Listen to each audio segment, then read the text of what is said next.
Hello, welcome to Seagulls Social, season still 3, just about, episode 47. I don't know if this is going to be the last one or not, but it might be, it might not be. We'll soon find out. Anyway, that is such waffle of an intro. We're back anyway with the boys, Ben and Maz. How are we doing, lads? Ben, how are you doing, mate? Yeah, not too bad, mate. Got an issue with my foot at the moment, which is classic. This year's just been a wonderful injuries, illness, every episode. I'm sidelined. We are self-diagnosed, and I'm sidelined. It says for 6 weeks, so that's really good. What's happened to you? Cancelled all my plans. I think it was something called metatarsalagia. I'm no physio, but that's in the knee. Maybe I butchered. No, it's foot. It's like the metatarsals. The foot one. Yeah. Fairs. Anyway, so I'm sidelined for 6 weeks in case I'm probably going to miss the start of the season, unfortunately, for no club. But other than that, really, really good. I can't wait for the next thing. What's next on the list of me to get this year? I don't know. We'll be playing bingo. Someone will be shouting bingo soon after I've completed everything. But yeah. Write that in the comments below. Other than that, all good. Thanks, Ryan. Top. I mean, and you, Maz, are you injury free so far? I am injury free, mate. Thank you for asking. I had a bit of a weekend, to be fair. Saturday went to the weekend. I saw. I'm not really much of a concert man, but my girlfriend dragged me to go watch the weekend at London Stadium. So I felt like, a bit weird being in West Ham Stadium. The weekend on the weekend. I mean, that's a caption in itself. And then I was lucky to go to Silverstone yesterday as well, and got to. I saw that. Watch some amazing racing and good fun, good weekend. And Ryan, how about you? You should have asked Reece James how close he was to sign over Brighton as well. By the way, because there was we nearly got him. I'm pretty sure. We did. Wigan or something. That's a good memory. That. Yeah, well, basically, we had to stick to racing. There was no football allowed, unfortunately. I would have loved to ask. And also, I could have asked him about Levi Colwill as well. But unfortunately, football was off the cards. Unfortunately, damn it. Yeah. It's off the cards, and that is awful. Mate, my weekend was a lot less exciting than F1, but it was all right. To be fair, to be honest with you, I've actually forgot what I did. I think I went to Brighton. You saw the kit? Was that midweek? Oh yeah, I saw the new kit, and that actually is a nice little caveat onto the smaller piece of news. Yeah, the new kit. I don't know if you boys have seen it up close or at all, but obviously the green and black is back. I like it, to be fair. I think it is very nice. I don't know about you guys. We've said on social media that people are saying this is the best one since the Premier League era. Would you agree, Maz? Wow. Ooh, I don't know about that. Because I do you know what? Away I kit, think the Crimson and the hype. Away kit. Yeah. I think the Crimson and the Hyper Turk get a bit of a bad rap. I think I quite like them as colours. I know a few people were like moaning and stuff, but as an away kit, I don't know if it's the best ever in my opinion. It's nice. I actually really like it. I think it's a bit of a grower. It's I'm liking the colours, the design. I mean, it's a thumbs up from me. I don't know if it's quite the best away kit in the Premier League era. But no, definitely like it. I'm a fan. Yeah. I'd rank it second, Hyper Turk first. That's why I'm wearing it, because obviously we won't be wearing this forever again, which is pretty heartbreaking because what a brilliant kit it was for us. But yeah, I really love the new one. I wasn't too excited when I heard that it was going to be green and black on the grapevine, but yeah, they've pulled out the bag with that one. I think I got Sassuolo vibes. It also gave me like vibes of like a Brazilian league club type. They always have that kind of like stripes, that sort of pattern. So like the thick stripes with the white lines in it, just looked a bit Brazilian to me. But no, I'm a really, really big fan of it. Probably won't get it. Actually, no, will I? Because £60 we'll be getting it. Europa badge. Mate. No, I don't know the reason why with yourself. The reason was because you get the Europa badge. You can get the Europa badge on it. So like when the first away kit we had in the Prem, to be fair, I got the Prem badge straight on it, which I think was the black one, which is probably third in ranking. That was nice. The black one was nice. So I'm a sucker for black kits. All black kits are incredible. Yeah. PSG nail black kits all the time. But yeah, I'll probably will get it and get the Europa League badge on it. I like how you've convinced yourself in that last minute. Yeah. Or, depends if the home kit. Arguing his demons the home kit's really nice as well, actually. Yeah. Arguing with the angel and the devil on my shoulder. The home kit's an interesting one. I mean, we can only speculate at this point, but apparently it's meant to be nice from a few rumours floating around that people have heard. But we'll soon find out. As long as it's evenly distributed blue and white stripes, I don't want to be seeing that horrible one we had last year with the big yellow. I hated it with the H in the middle. Considering how good the season was, I thought the actual kit was horrible. But in terms of away kits, for me, I think I can see the Hyperturk being one, and that 2019 black one. But to be fair, when you look back on them, that first season yellow one, if you guys remember, was awful. It was horrible. That was with the sort of green sleeves, yellow. Then we had the other yellow kit as well during COVID. Yeah. That was horrible. The yellow kits are not for me. Wait, sorry, we had a green and yellow one the first season. Yeah, do you remember first season in the Premier League? And it was sort of like that. I've actually got it. You can cut this, Ben, because I might have to try it, but I do know where it is. No, I'm not going to cut this. I'm too lazy, Ryan. Oh, 2 minutes. For God's sakes. Oh, no. You can still hear me. I've just remembered I've got this mic. Right, we'll carry on. So, no, I found it. I found it. Ryan's go through his house. Yes. I have got it. This is good. That was way easier than I thought. This one. Please tell me you guys remember this. Oh yeah. It's Caicedo away to West Ham, wasn't it? Yeah, I never got it on the back, but it's Caicedo. That was the one. I don't know why. I bought it, to be honest. When you said green that threw me off. But yeah, I know what you mean. Yeah, it's that sort of greeny sleeve. I've never been a fan of the yellow one away kit. Yeah. It's just not for me. Nasty. No, neither. But yeah, away kits wise, it's definitely up there when you look at some of the old ones back again, to be fair. The only thing I don't like is the sleeves. The black sort of, it sort of looks like, I don't know how to explain it. It just looks a bit weird. But yeah, that's just my opinion anyway. Do you know what? I'm actually going to go back a little bit. I actually now the more I think about it, I think it looks better worn rather than like when you just see it as like a static image. I feel like it looks a bit. I don't know. It's not the best. Bit like this season's home kit. Do you remember that everyone was like, "This is butters. This is horrible" when it came out? Yeah, because you saw people wearing jeans with it, and you're like, why would you wear a football kit with jeans? No, I'm not going to say the word. Begins with N. But then you saw it with the shorts and the socks. It looks lovely. I think. I think it's one of those kits where you need to wear see it worn. I think it looks better as well. And it also as well gives me. What was the season when we had Mikel Smith? CMS 2012. I think. CMS, 2013 maybe. Yeah, I think I was the green and black over kick at Burnley. That's it. Yeah, the away kit. Yeah, it gives me that vibes as well. Same vibes. Yeah, that was a good kit, to be fair, and I guess that's why they've remade it. It does look good. I give full credit. It does look good, and I'm happy with it. I'm happy that we've got a nice kit for the new away days because I wasn't a fan of the Crimson one, to be honest. I didn't really like it at all. I didn't even grow on me. Could you imagine this Hyperturk one in Europe though? How nice that would have been. Yeah, the Hyperturk. Yeah, true. That would have been so good. Hopefully there'll be some mad clash where we can't wear any of the three kits and we have to bring this back, the fourth kit back. Yeah, and have that in Europe sometime. I was going to say some random club. Yeah, and on the subject of kits, just while we're still on it, is most of the time when teams get into Europe and become a little bit bigger, they end up releasing merchandise left, right, and centre, don't they? You see Liverpool released like £250 coats the other day, and they're horrible. Luke Bennett coats, their Minecraft creeper stuff coming out as well. So when I look at some of the big clubs, they start releasing kits and stuff all the time. My question to you boys was: do you think now that we're in Europe, obviously we'll stay with the three kits thing as being, the Crimson one is now third kit, but the point of the matter is, now that we're getting established and we say we do well in Europe and we stay there next year, will we start, adventuring a little bit? Because I've seen that with the training gear as well. Obviously, they've released pre-season gear, which we never did before, before actual training gear. I think we did it last season. I don't remember doing pre-season one. Yeah, but it was only last season, and I've noticed that we've started dropping a lot more retro kits online as well. Yeah, I've seen the Art Football collab as well. Oh yeah, the Art Football Club. But the clobber that the club put on the merchandise, is so dead sometimes, isn't it? It's not just like the standard polo and t-shirt. It's horrendous. No style, I saw they'd done a collab with Fatboy Slim though. They'd got like a bucket hat and shirt. The bucket hat screamed Jack Albion, in fairness. Yeah, exactly. That's gone straight to him. But yeah, that's quite a good collab.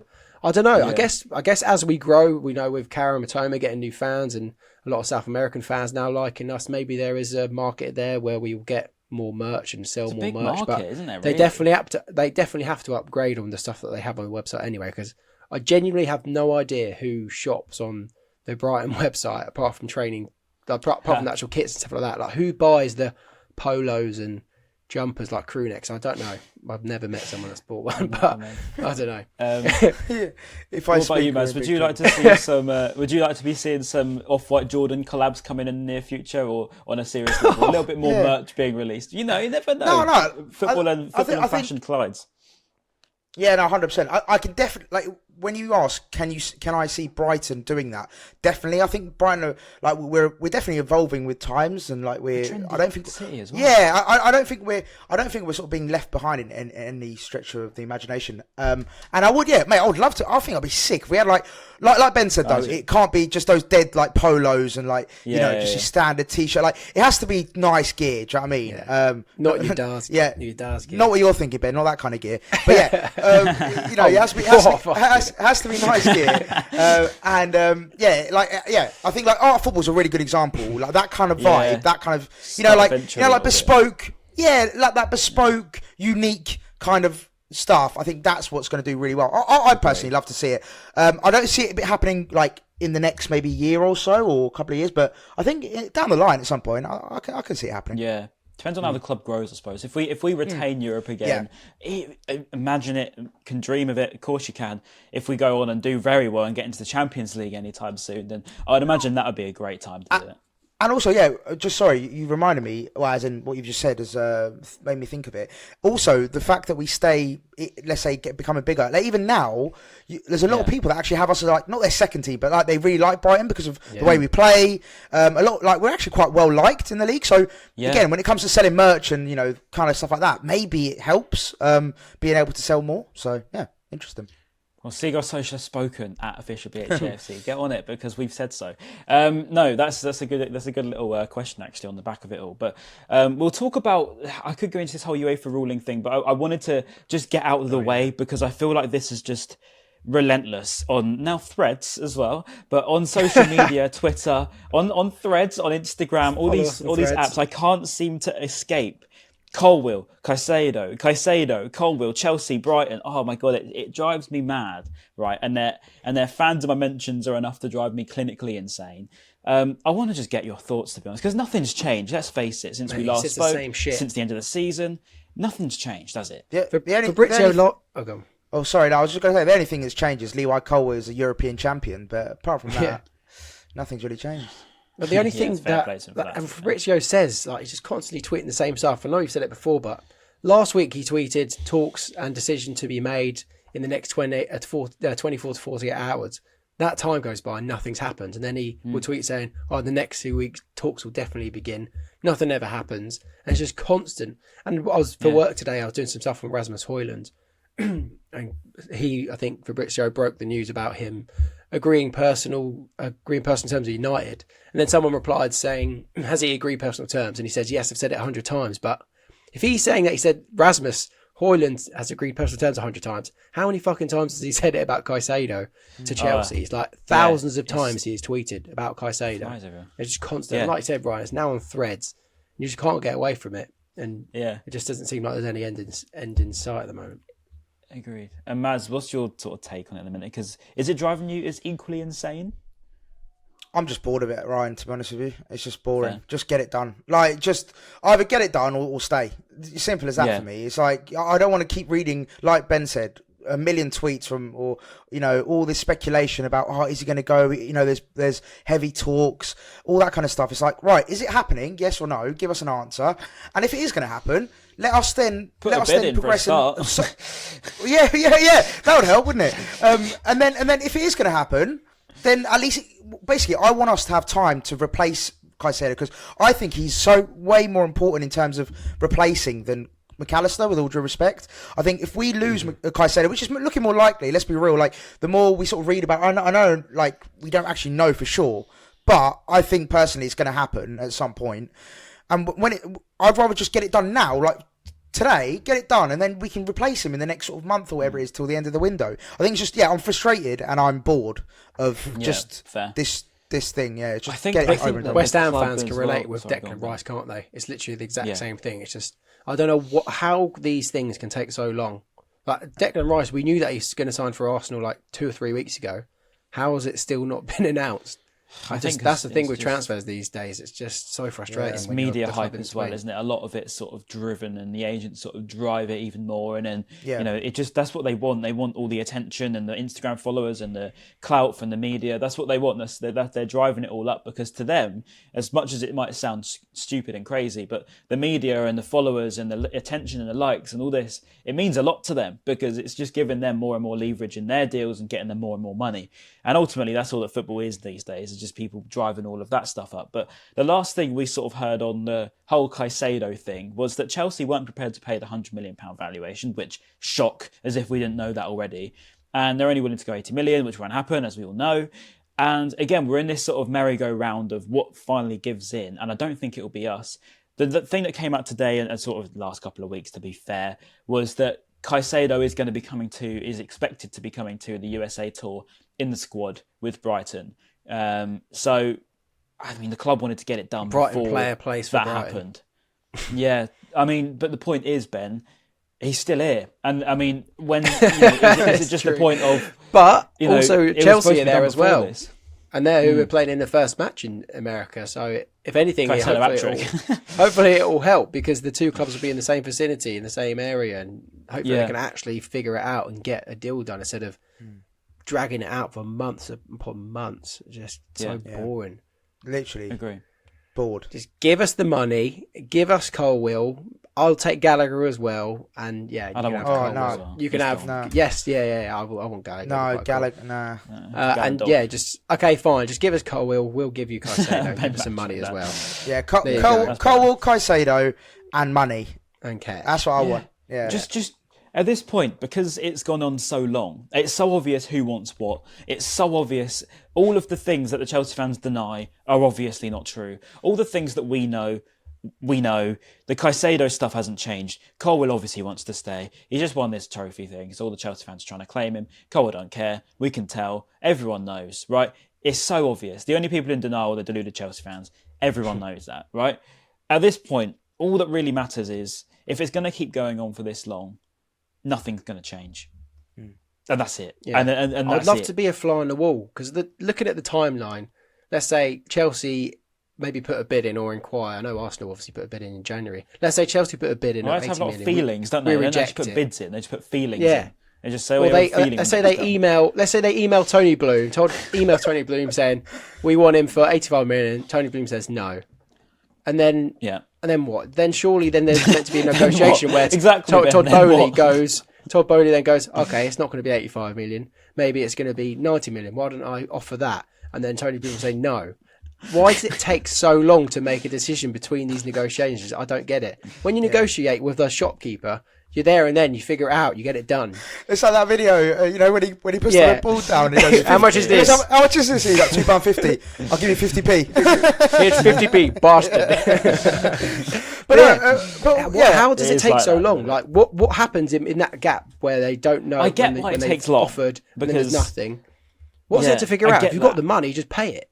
Because there's exclusive rights, there's all that sort of rubbish to go around. There's clauses, there's people to make happy. Then all of a sudden you've got their uncle coming in there in 30 years saying they want a slice of the cake because they met him last week. And that's sort of... Aston Villa signed Danny Ings in like the space of 1 minute. Like it suddenly just happened. Like stuff can happen quickly. No one saw that coming. I get what you're saying. It's prolonged. And unfortunately... As a fan, it's so weird. It's so hard to understand why it takes so long. Yeah. It is frustrating, yeah. With big deals, with big hype comes long waits and ridiculous amount of media speculation. As I said, all we know is I feel like it's like mates on MSN. They're like chatting to the girl on the other side, and they're all like sitting around the keyboard. It's like, what should we type? What should we type? It's like, oh no, don't reply too quick because otherwise they're going to think you're really keen. Let's just wait 2 weeks and then send the email back. It's like, just fucking get on with it. Yeah. And then finally on this, obviously, they value Colwill in the regions of 50 million, something like that, maybe. Something like that. Well, if you listen to Chelsea fans on Twitter, they value him in 100 million. Yeah. If you listen to Chelsea fans who actually understand football, it's 50 million. Yeah. So what will be fair is if we'll give them Caicedo, you give us Colwill, and then give us another 40 million on top, and then we're happy. Everyone's happy. Yeah, and then we'll slap you on the face in the process. And then and then we're playing them and we'll beat them twice again. With that extra 40 mil, send Ajax an email. Here's 40 million. Give us Mohamed Kudus, and we'll be done. And then Bash. we're ready for the next season. Season will be ready, and I'll be buzzing. Let's we get go. those two in. Those are the two signings that I realised that we've just got another update saying that Caicedo's personal time has been agreed again. And then we know what. We've signed Calvin Bassey instead of Levi Colwill, and everyone's going to be fuming. Oh, I don't know about Bassey, you know. Let's leave that one as where it is. But no, I reckon let's talk about it, because it could be a potential thing that happens, Ryan. Because this Levi Colwill thing seems like it's dragging on for a while. There could be a situation where we don't actually get him, and we have to get Calvin Bassey, which Brighton fans don't seem to rate. I don't mind it. I quite rate him, but apparently he was good at. He's Rangers, been a bit clumsy. Yeah, Rangers he was good, but apparently he's a bit clumsy from what I've heard. I think there's question marks over his style of play, in terms of how good he is on the ball and will he fit Brighton's style of play. I think that's the big question mark over Bassey. I think, he was brilliant for Rangers. I think he's been okay. I don't think he's been bad by any stretch. I just don't think he's like set the Eredivisie on fire by any stretch of the imagination. Yeah, unlike Ali Reza and Jurgen Locadia. we got a great record from the Eredivisie, so it should be good. Should be good. But I think look, if it happens, which like you said, Ben, it's been sort of strongly linked with him. If it happens, I won't be annoyed or upset, but I feel like we can do better. And I don't know if that's just like me being disrespectul or I think because you've seen naive. Colwill as well. Well, he's been so good, especially that latter end of the season. We've seen how good he's been, and then to go like, we can take someone that's nowhere near as good as him, that's 5 years older than him or 4 years older than him. It's like, I don't know. But then when they play in our team, in our system, players seem to look that 25% better than they would do outside of the club, which is always the interesting part about when a player departs here, particularly. But Calvin Bassey is an interesting one. As you say, he's not had the best of time at Feyenoord. I mean, to not have the best of time at Feyenoord is a bit of an alarm bell to me. But then if you are 23 years old, you have got a long way to go. And he can play two positions, which is going to be really important for us if, Purvis is out or something, or if he covers in midfield. But we'll see. There wasn't too much else. He's actually at Ajax, not Feyenoord. Ajax, sorry. I tuned out. I thought you were talking about someone else then. I was like, who's this Feyenoord? That's what threw me. That's what threw me. That's what threw me. But on Colwill, that whole thing that happened at the Euros, he brought his stocks up so much when he put the ball under his feet for like a minute or 30 seconds or whatever it was.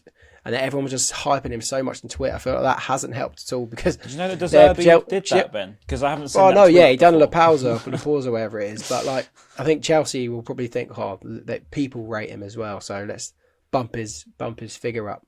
But that was quite funny what happened with him and Madueke, wasn't it? Yeah, Liverpool interested. The fact he pulled away, he was like, "You're a joke, mate," or whatever he said. Because Madueke was trying to get him to say something. Man, it was like, "You're a joke, man," pulled away, which was good to see as a Brighton fan. And also I found it funny because obviously the stuff that happens between Ben White and Brighton and Leeds pretending he was their player. Leeds fans were doing it on Twitter seriously thinking that he was a Leeds player, whereas Brighton fans were bantering Chelsea fans so much pretending he's a Brighton player. I just absolutely love that. It's just been, Twitter's been so good.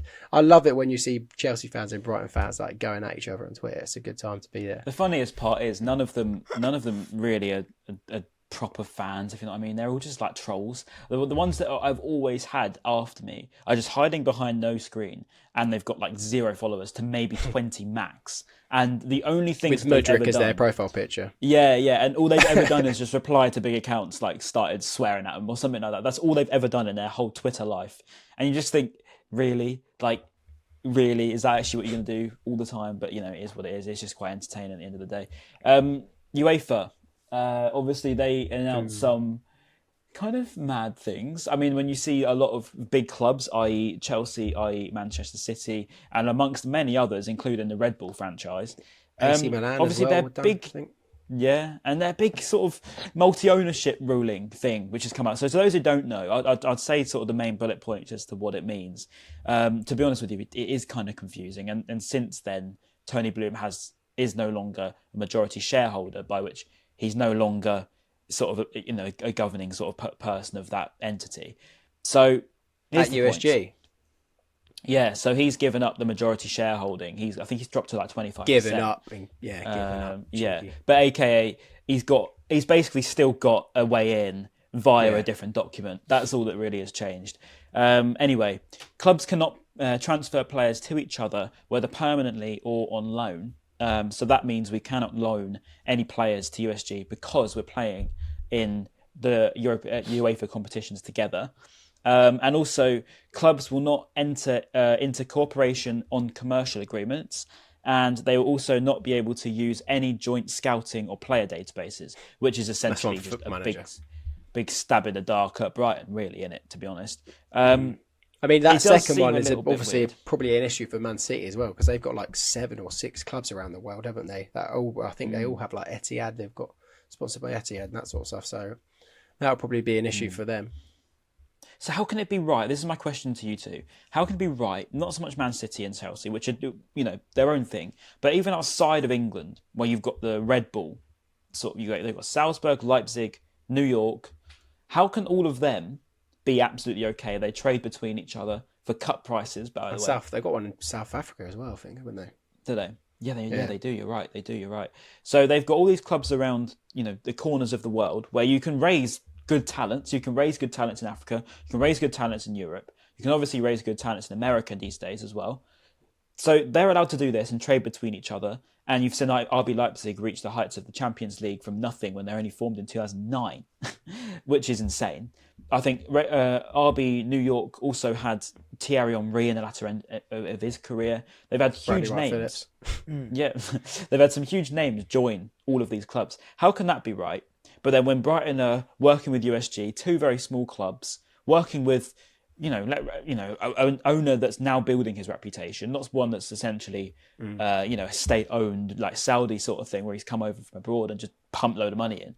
He's pumped a load of money in, but he's a Brighton fan. And he's owned another club. They've both done well because he's a clever guy. Which one's wrong, Maz? Well, I agree. I agree with everything you've said. With regards to how we get treated different, I want to say we're getting treated differently because I think they're going by like the letter of the law. Do you know what I mean? I think by the book, you can't have the same owner of 2 clubs in the same competition, which I get. Like there is a conflict of interest there because if we ever came up against each other, you never know what could happen, and there's that. Well, all that kind of stuff. It would never happen. But Tony on the case. It's like you can't. It's like Real Madrid B or whatever they're called. They can't Barcelona B. They can't get promoted, can they? That's it. Yeah. They always have to be in Segundo or whatever it is. Yeah. But yeah, so like I get why it's happening, but I agree with you. I think, for example, right, let's say if this was Man City and they had ownership of another, club in wherever, and they came up against him in the Champions League, there's no chance that like they would treat him like this. I don't know. They'd have so many lawyers and like so many charges they could probably beat. As we all know, they're very good at that. So yeah, I feel like it's an interesting one. Like you said, it's sort of double standards a little bit, but at the same time, I get it. It makes sense. So yeah. Look, it is what it is. I don't think it's a massive thing. I think there's always loopholes, right? Like Tony Bloom's, like you said, is a very smart man. He's gonna know ways of like getting around all these little things and being able to share data, for example, like you mentioned. He's still gonna find a way of doing that on the sly. Like WhatsApp's encrypted, mate. So yeah, you're gonna get leaked WhatsApps now. But no, yeah. There's ways around it. These guys are clever people. I'm sure it's not gonna hinder anything or make like USG worse or Brighton worse.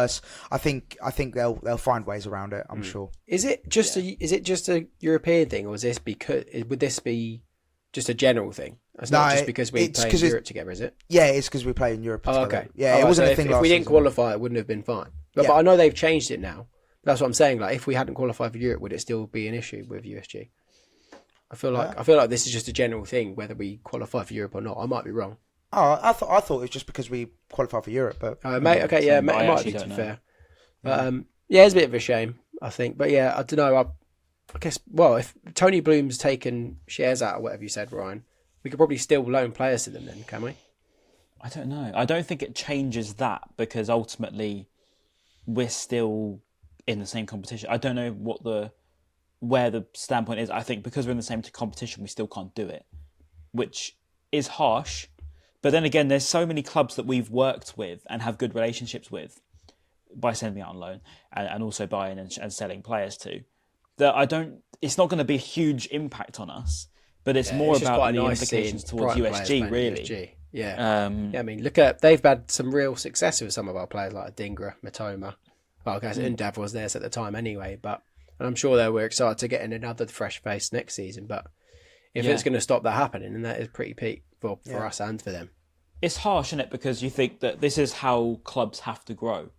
Because, how are you ever going to reach the heights of your Manchester Cities, your Liverpools, without growing? And I think ethically, loaning players to a club that you're, friends with in friendly terms, it's nothing dramatic, is it? Obviously, I don't know what the money situation that goes into loans and how that works, but from a purely outsider perspective looking in, sending some players out on loan to develop, they do well there and that helps them out, and then it helps us out because they come back over and are better.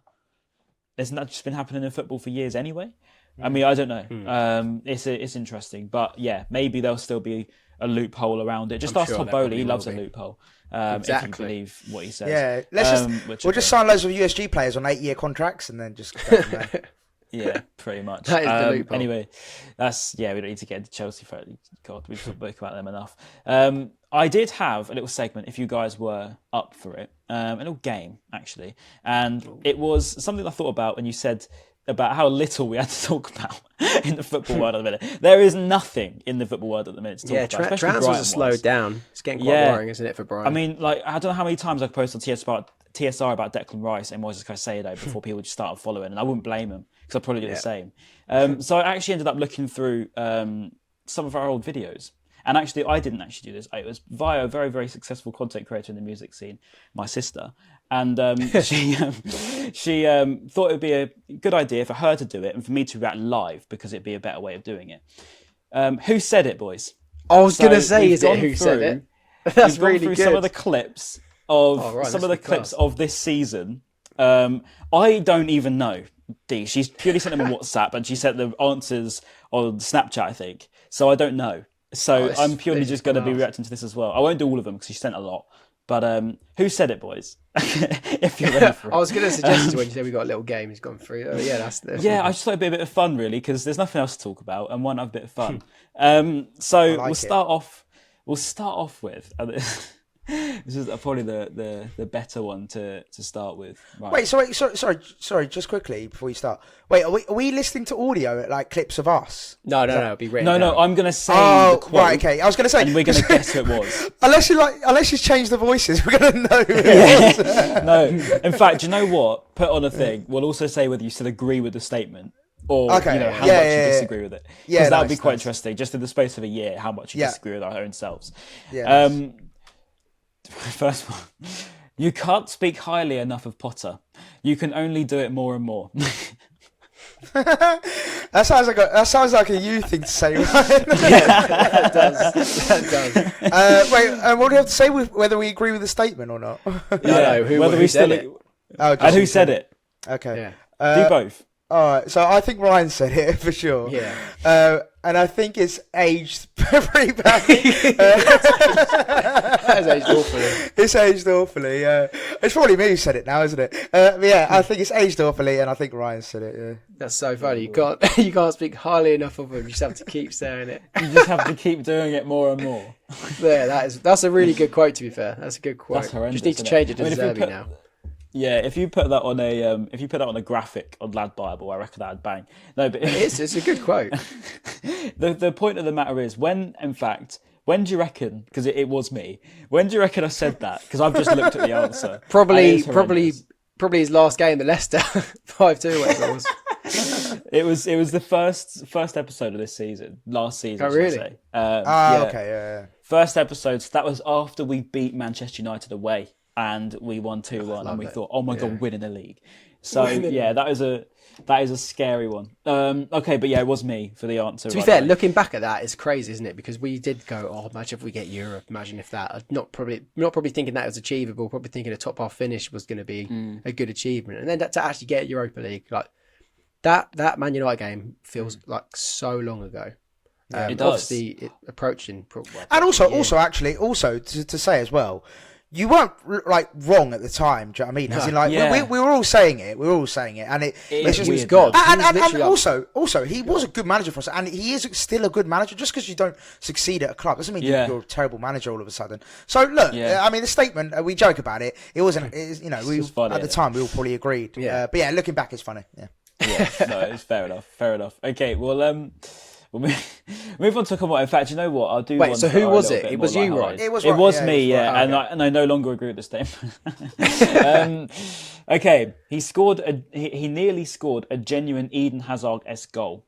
He got through 3 or 4 players, and it was only for the keeper's unbelievable save it didn't go in. What player are we talking about? Oh, well, I know. I think. Well, I don't know for sure. I think it was you. I think it was Ben. Oh no, I don't know if I would say Eden Hazard. I wouldn't compare him to Eden Hazard for me. Maybe, yeah. I feel like it would be you. Maybe it was me, yeah. Who, can you read the quote out again, please, Ryan? Yeah. I won't say the team it was against because it gives it away a little bit. So he nearly scored a genuine Eden Hazard-esque goal. He got through about 3 or 4 players, and it was only for the keeper's unbelievable save that didn't go in. I'm going to go Trossard. Yeah, probably. Against who do you reckon it was against? If you can think off the top of your head. That's a question. It's a good. That's good. Against. Oh, this is good. I like this. Was it Karu Matoma? Oh yeah, that's a good shot. Oh my god, it is. When it was Matoma, and I think I said it. Yeah, he took on through, and then the keeper saved it. Yeah, no, it's Matoma definitely. It is. Who was it against? And it was me who said it. I'm pretty sure. No, it wasn't Bournemouth. No. I know the answer to this bit, so I won't chip in. And then the keeper done it. I remember the save actually. I don't remember who it was against, but the keeper done a save to. It was Chelsea. It was Chelsea. Was it Chelsea away? It might have been Chelsea. No, I don't know. Yeah, because he spun him. Yeah, it was. Yeah, it was. Yeah, it was. Chelsea away. Chelsea away, and it was Maz. Yeah. Matoma, you reckon it was Maz? It was. Yes. It's me. Oh, wow. Yeah. I didn't know I said that. Yeah, it was me. Interesting. Fair enough. Okay. I didn't realise that. Okay, yeah, Matoma against Chelsea. 3 or 4 Chelsea players. Has your sister just done all the answers for you? No, I didn't even know that, to be fair, genuinely. Okay, we'll move on to another one. Let's talk about... there was one good one I saw earlier, and I need to try and find it. Okay, I don't think Ayari will be one to fit in straight away. So this must have been when we first signed him. Do we still agree with this statement, boys? Do we see Ayari coming in anytime soon? It's whole talking point in itself. Yeah, I still agree with that statement. I think. Yeah, I don't think so. I can't see him going in yet. I think Gilmour starts ahead of him. I think who else have we got there now? Probably Dahoud when he's fit. Yeah. And then obviously McAllister's gone now, and if Caicedo stays, that's a different matter. But I do feel like we're quite light. So like. If there's any opportunity right now, Ayari, like pre-season, if he has a good start in pre-season, there's no reason why. And also, you've got Alzate back, of course, as well. So that'll be interesting to see how he gets on. But yeah, I mean, look, there's no. I think right now is the perfect time for him to sort of capitalise on the lack of depth in centre midfield, I suppose.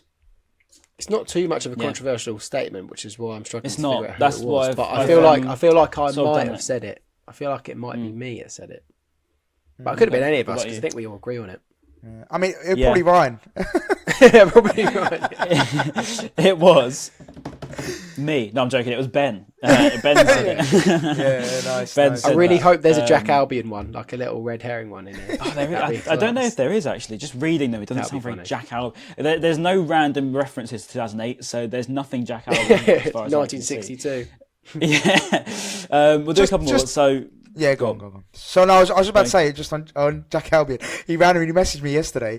Not randomly. He replied to my Reece James video, and he goes, "I met Reece James once." I was like, "Oh yeah," and he goes, "Yeah, I met him at like Hastings Town versus someone," and I was like, "That is the most Jack Albion thing ever." Yeah, of course you met him at bloody Hastings Town game. Like, what is that all about? But yeah, sorry, go on. All right, let's get another one. Sorry, you completely threw my head there. Let's go with. Hastings. Let's take the Hastings Town. It's a good segment though, mate. Ryan, you're coming for Maz's segment crown. Yeah. To be fair. Okay, we've got one here. Since VAR has come in, we have had more controversy and debates than ever before. That's a Ryan. Wait, say it again. Say the quote again. Since VAR has come in, we've had more controversy and debates than before. I think it's either Ryan or me. I think it's Ryan. I wouldn't use controversy, too many syllables. too big of a word. Too big of a word. You probably hung over when the debate was going on, to be fair. Yeah. He was talking about FIFA stats. Yeah, I think I might have said it. I think it's maybe Ryan or me, and yeah, I mean, I still agree with that statement. I think we're still talking about VAR. We're still talking about dodgy decisions. Like nothing's really changed. There's always a headline, of something going wrong with VAR. True. So, yeah. True. Who are we saying then? Final answer. Ryan. I'm gonna go with me. You're right, Maz. It was you. Let's go. That's a good call, because I know what you mean. It sounds like something all of us would say, but yeah, maybe the syllables thing, Ben, you were right in saying. So when you said that, I was like, actually, Too much of a long sentence for me. That's so funny. All right, I've got the craziest one here, and I don't know if this is just dramatically out of context or not.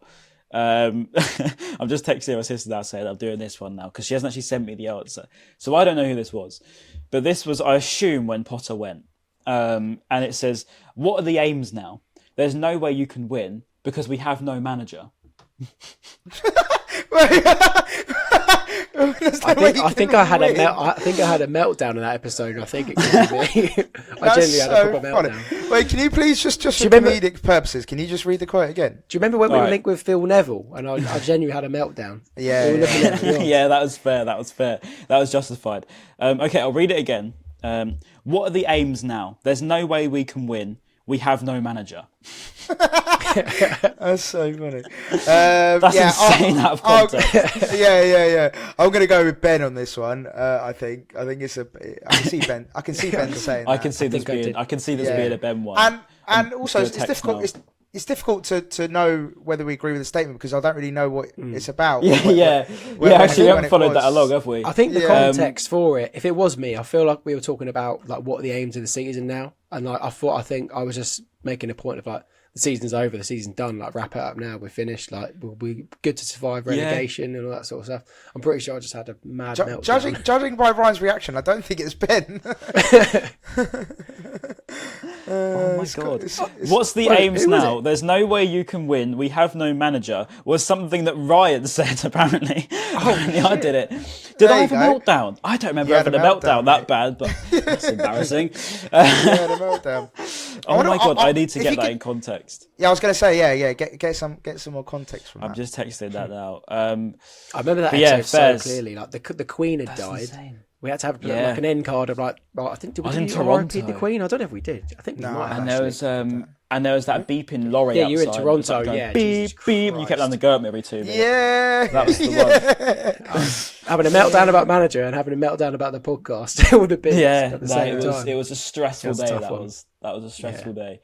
Yeah, if you told me when I woke up that morning that unfortunately the Queen was going to pass away and Graham Potter was going to leave Brighton, I think I would have gone, my God, what are you smoking? And yeah, Ben would probably have been able to tell you. But yeah, anyway, we'll move on to another one. Let's try to think actually. Okay, right, this is a bit of a crazy one. The only one with Premier League experience in there is Neil Maupay.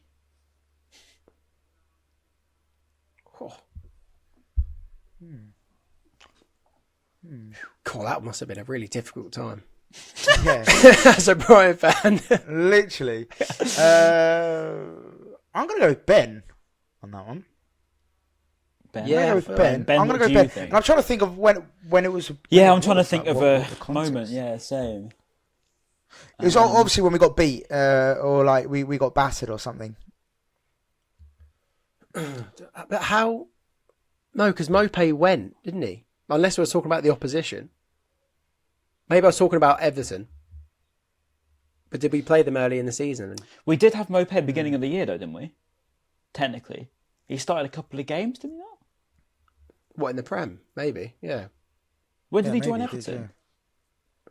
That's a good question. I feel wrong to look it up because I feel like that's breaking the rules. He wasn't there. He wasn't there for Man United, was he? I feel like he went in the summer. Maybe, yeah. Yeah. So What do you want? Maybe I was talking about maybe I was talking about Everton, and Everton were, they're really looking really bad, weren't they? Okay, I'm going to give you a hint. I was thinking they're finished. This was the first episode of the season, so he would have played. Okay. What, against United? Because did he? we played United, so we're talking about Mopé for no reason. Interesting. Really? The only person with Premier League experience there is Neil Mopé. Wait, what? No, I would have had to talk. No, because Lewis Dunk's there, so I would have had to. And all the other players, I would have had to be talking about Everton. Could have been referring to the bench. Maybe he had left. Oh yeah, The bench. That's good. I think I did say that. We were talking about depth, and then I think I was worried about the depth on the bench. And I said the only one there that can make an impact is Mopé. Yeah. There we go. The puzzle. Was it Ben? It was Ben. It might have been. Yeah, it was Ben. That's a mad quote, to be fair. So Neil Mopé's on the bench. That's actually. Yeah. Go on, Ryan. Sorry, I was just going to do this one because this one's kind of mad. It is very ironic now, and obviously that one to look back on Ben. I was just about to say. I was just about to say. Now we've actually got really good. Now we've got really good. Yeah, now we've got really good squad depth, which is funny. But yeah, go on, Ryan. Yeah, final one, one, which we never thought we'd say, which is mad. We'll say final one. I don't think there's any there that's too shocking apart from this one, although I could be wrong. Let's go with this one. So this was about when we were finding a new manager, just for reference. He's playing in Europe at the moment. Would you swap European football for Brighton? God, what manager would that have been about? What manager was that? He's in Europe at the moment. Why would you swap Europe for little old Brighton? Was that Scandinavian manager? Caicedo Knudsen? Yeah, Knudsen. Yeah, I think it was. But he was at Bodo Glimt, and you would swap them for Bournemouth. No, but Bodo Glimt were in Europe. He was linked, and I was hoping to get. I really did want Caicedo Knudsen. They were Champions League, weren't they? They were Champions League, weren't they? Bodo Glimt? No, they beat. No, I think it was Europa League when they beat Roma and that. I think. Okay. Yeah, I think it was about Knudsen. Do you reckon it was Knudsen? But I don't know if I'd be saying because looking at it now, I would have been like, well, you'd swap Bodo Glimt for anything. I think I said it. And I think it was Knudsen.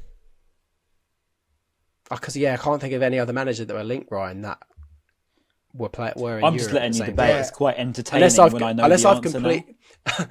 Unless I've completely forgotten about someone, which is probably possible. Because we were linked with all sorts of bloody characters at that point. That's true. It was a very, very dark time. And when we read through the list. No. No. My brain's not working. Ryan, put me out of my misery. Put us out of misery. Who was it? To lighten the load on you, it was. Let me just get it back up again. It was Maz, and it was about Knudsen. Is how we found out to pronounce it. Was it? Name. Okay, yeah, fair. Yeah, it was Maz. It's very ironic in the hindsight, isn't it? When you say, "Would you swap European football for Brighton?" In hindsight, and now we are. That was bad. It's insane. That is insane. I'll end it on a high. I'll end it on a high. Actually, good, yeah. Because I've got two more, and I just because these are very topical at the moment. One of them being Gross is incredible. Build him a statue. Just guess one word who this is. Didn't even have to debate this. I think that's me, wasn't it? Yeah, that was Ben. Yeah, that was Ben. And finally, I would pay up to £50 million on Levi Colwill. Ryan, I'm going to go with... I agree with that as well, so it could have been me. I'm going to go with Ryan, I think. Yeah, Ryan's my answer. Yeah. What about you, Ben? I think it could have been me, because I agree with that. I feel like... Yeah, I feel like I must admit, I thought I did say that too, but it was Maz. Oh, what? Oh, man. I love how I just didn't even mention me. I stick with that still. Yeah, no, that's very fair. Saying it. All right, I have found 50 million. 50 million on Colwill. That's insane. Like back then, probably when we said that would have been a while ago. Let me just check when that was. Shit! Wait. I've just clocked that I said that a long time ago. Mate, it probably would have been like a couple of months ago, I'd say, because that would have been when he was in that little purple patch when he first came into the team. Yeah. You know, and we're like, we'll pay for him. Interesting. I have found just to finalise the segment off the clip of when I said the infamous quote of Potter. I know, was that No, the one not where like Potter. Twitter jumped on you? Here, what's the aims now? There's no way we can win. We have no manager. I have found a clip of the moment I said that. Can you hear this? Well, that's because they've done it in so quickly. Like, no one thought they were going to do it that season, did they? Which is why they've now got to where they are. And it's just not going to happen, is it? Unless we get bought by billionaires, unfortunately. But that's the thing, Ben. Like, what's the aims now? There's Ryan in his Like, restaurant. there's no way you could. Yeah, literally. Where are we finishing this season? Like, where would you be happy finishing this season? And this is why I didn't want to. I don't know, mate. To be honest, if we don't get relegated, Exactly, yeah. They got a manager. I don't know who that's going to be. There's Victor Pereira, and I'm a bit concerned because I don't know much about it. That's mad. Victor Pereira. That's so funny. I don't even know. I love that. We might get That is relegated. insane. If we That don't is get really relegated, good. I'd be happy back in September. And that is to conclude That is mad. a very dramatic season. My God. That was Big brilliant. mad shout, to look back big on. shout to is it? Am I saying it right? Mia or Maya? Mia. Definitely Yeah, Mia. big If you shout. want to Maya if you want to annoy her. No, Mia. Big shout to Mia because that was a great segment. That was really good. Top. Well done, Mia. Yeah, well done. Yeah, thank you. Thank you very much. She's just literally messaged me saying you did say if we don't get relegated in the clip. That's so funny. That's funny. Right. And look how thank far you all we've come. and look how far we've come, Ben. Look at that. We were in Europa League and we didn't get relegated, and we also did win, if you want to put it that way. And we might be spending 50 million on Levi Colwill, so isn't that crazy? That was mad to look back on. But yeah, thank you all for joining us because that was a bit of fun, to be fair, considering that was the really dry good. content era that we live in at the moment. But I'm sure something will happen this week, hopefully anyway, to do with this Colwill Caicedo saga. I need to get out of my head; it drives me mad. But yeah, thank you all for listening. Make sure you subscribe, like, comment, get us on Spotify, everything like that. We will be back for the new season very, very soon. It feels like it's just taken an age, but yeah, make sure you're doing all that, and we'll see you probably next week, hopefully. Yeah, next week, maybe. hopefully. With a new home kit, maybe. And that. Peace. Peace.